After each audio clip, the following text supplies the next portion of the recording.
আমারও কেনার চেষ্টা হয়েছে, কম দরে না, উচ্চ মূল্যে। দর খুব বেশি ছিল, ক্যাবিনেটে জায়গা পাইতাম। আমি তা প্রত্যাখ্যান করে বলেছি, আমি গণতন্ত্র বিশ্বাস করি না, খেলাফায় বিশ্বাসী। আমি হোসেনের উত্তরসূরি, এজিদের উত্তরসূরি না, ইমামে হোসেনের উত্তরসূরিরা পার্থে হয় না, হোসেনের উত্তরসূরিরা বিক্রি হয় না, হোসেনের উত্তরসূরিরা হোসেনের আদর্শ মেনে জীবন দেয়, ইমান দেয় না, আল্লাহ দিতে পারে, ব্যক্তিত্ব দিতে পারে না। ইসলাম কি নির্বাচনে বিজয়ী হয়? যখন আমার দেশে অনেক মোল্লা মৌলবী নির্বাচনী বাণিজ্য করেছে, আমাদেরকে ভোট দিলে ইসলাম বিজয়ী হবে, আমি বলেছি এটা কুফরি কথা।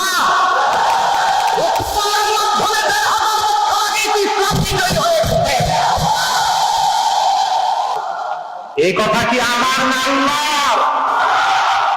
কোরআন শরীফে আল্লাহ বলেছেন, ওয়াল্লাযী আরসালা রাসূলাহু বিল হুদা ওয়া দীনিল হক লিইয়ুযহিরাহু আলা দ্বীনি কুল্লিহি। তিনি সেই আল্লাহ যিনি মুহাম্মদ সাল্লাল্লাহু আলাইহি ওয়াসাল্লামকে পাঠিয়েছেন মহাসত্য দ্বীন ও পরিপূর্ণ হেদায়েত সহকারে, যেন তিনি দ্বীন ইসলামকে সকল ধর্মের উপর বিজয়ী করেন। ইসলাম তো রাসূলুল্লাহর মাধ্যমে ১৫০০ বছর আগে বিজয়ী হয়ে গেছে, না আমাদের নির্বাচনের অপেক্ষা করে? এটা বলা যায় আমাদেরকে ভোট দিলে শরিয়া রাষ্ট্র হবে, আমাদেরকে ভোট দিলে মুসলমান বিজয়ী হবে। ইসলামের বিজয় আর মুসলমানের বিজয় এক কথা নয়। এটা যারা বুঝে না, ইসলামের রাজনীতি করার কোনো অভিজ্ঞতা তাদের থাকতে পারে না।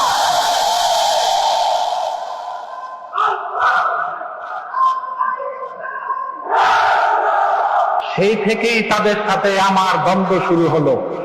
আমি কোনো পরোয়া করি না। 16 বছর ফেসিবাদের বিরুদ্ধে আমি বক্তব্য রেখেছি, হামলা মামলা জুলুমকে ভয় পাইনি। এখন তো প্রশ্নই আসে না। দ্বীনের পক্ষে যা বলার তা বলবো।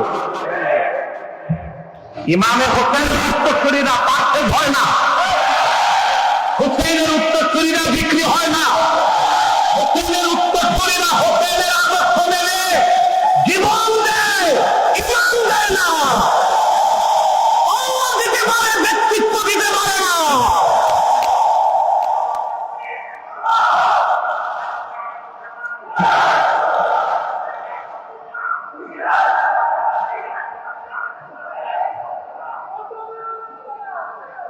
প্রিয় সুধী, আপনাদের দেশে নির্বাচন আসলে বেচা কিনা শুরু হয়। আমারও কেনার চেষ্টা হয়েছে, কম দরে না, উচ্চ মূল্যে। দর খুব বেশি ছিল, ক্যাবিনেটে জায়গা পাইতাম। আমি তা প্রত্যাখ্যান করে বলেছি, আমি গণতন্ত্র বিশ্বাস করি না, খেলাফায় বিশ্বাসী। আমি হোসেনের উত্তরসূরি, এজিদের উত্তরসূরি না।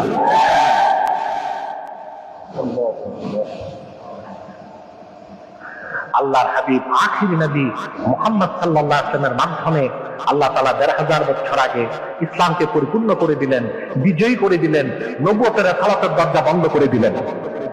রাসূলুল্লাহ সাল্লাল্লাহু আলাইহি ওয়াসাল্লাম খেলাফতের দায়িত্ব দিয়ে গেলেন খোলাফায়ে রাশিদিনের হাতে, উম্মতের হাতে। কাদের হাতে?